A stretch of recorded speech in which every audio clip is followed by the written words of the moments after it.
Hey guys, welcome to the first ever podcast episode of Book Blubs. I just really wanted to do like a few, like maybe 10-minute review on How We Fall Apart by Katie Zhao.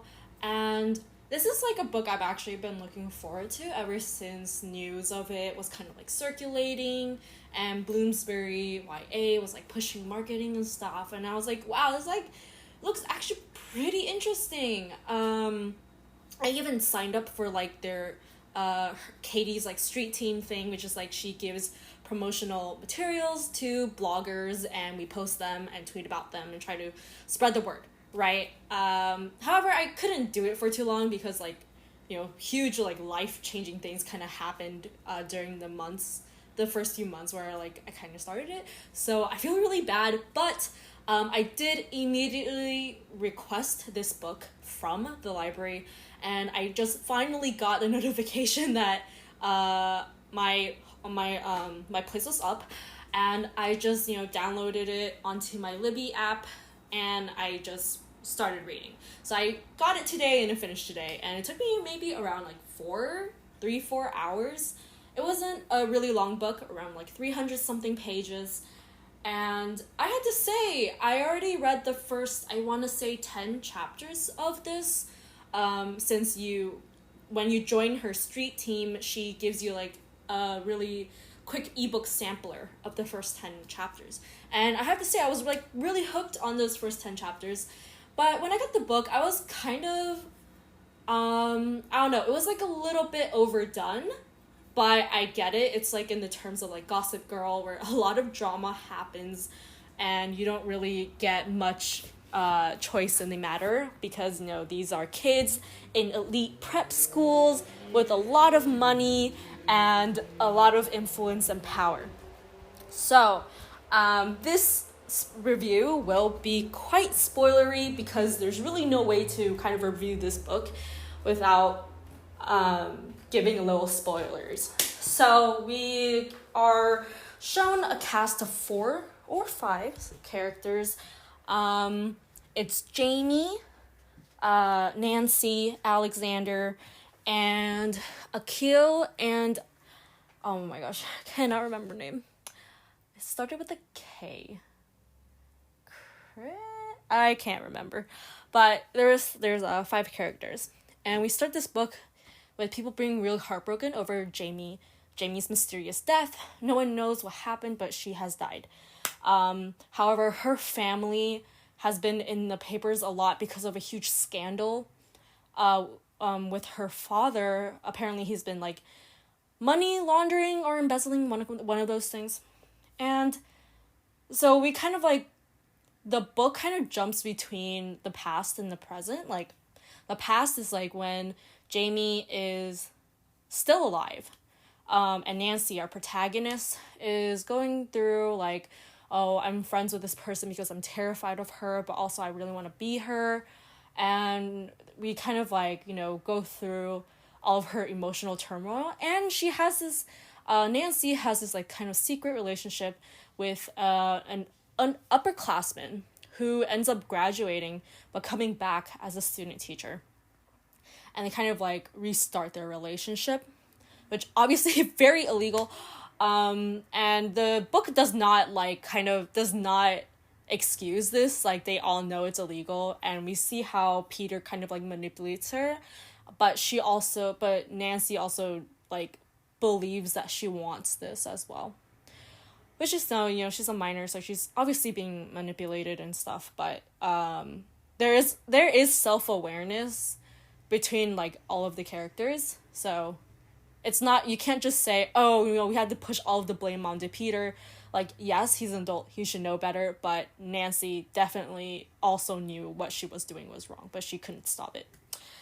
So anyway, let's get to like the very end. Well, not really the very end, because I want to talk about how this book, though it does promise like, hey, we're gonna like have all of the 4 characters in this book, all of their secrets are gonna be like revealed, and we're all gonna like see how like they are getting destroyed one by one, and then like their friendship is gonna get tested or whatever. But when you actually read the book, it doesn't really feel that way. Like, for example, Akil he takes Adderall or some type of drug, I forgot. But he takes Adderall, and this gets exposed by this character called the Proctor. And the Proctor knows all of their secrets. So Akil has a drug issue, and he gets exposed. He loses his chance getting a scouting scholarship because he's a runner. And let's see, I want to say her name is Chris, but I also don't want to say it is also Chris. But anyways, Chris, she had like a troubled past, and that was exposed. Alexander is also doing something that, you know, he shouldn't be doing, but that is exposed. And then obviously Nancy, with her secret relationship, that gets exposed. And when these things are happening, you get the usual, oh, this character lost a scholarship, or not scholarship, like this character lost an internship, this character lost chances of getting scouted, this character was actually scot-free and did not get punished in any way, actually. And Nancy, she was forced to take the fall for the secret relationship, like. So there were like a lot of things that were happening, but the punishments weren't that severe, and I get it. It's because they're all from like, well, two of them are all from like very rich families, and it sort of like made me feel like the stakes really weren't that high. Like, I guess like no one was getting expelled or anything. So I was like not afraid for any of the characters. Well, and then it gets to the very end, which is like where everything kind of blows up. And I didn't quite get why this character was the final, like, antagonist. And by the way, this is a duology, so there is another book. And I actually am kind of interested to read it. So we finally find out that this incident that ties all of these, like, friends together, this incident with a big I, is that Jamie and Nancy pushed this girl, Emily, into a statue, and she cracked her head open, and they all thought she died. But turns out she didn't die. Her family just helped her cover up her death. No, sorry, covered up her, like, how, like, she actually lived, and they even held, like, a whole fucking funeral for her, and they went back to China, and then she got plastic surgery and lost weight and came back. And then it's because Jamie told her every single person's secret, because like Jamie had no real friends, right? That like M turned herself into Louisa and then started befriending Jamie. Sorry, I got ahead of myself there. And then because Jamie was actually experiencing like mental health issues, like M kind of egged her on into committing suicide for her revenge, like, and I was like, oh my god. And I think that was like the worst part, and they didn't even really like touch on that at the very end. It was just like, I didn't kill her, she killed herself. And then M was like, I already drenched the grass with gasoline, I'm gonna take you all to hell with me.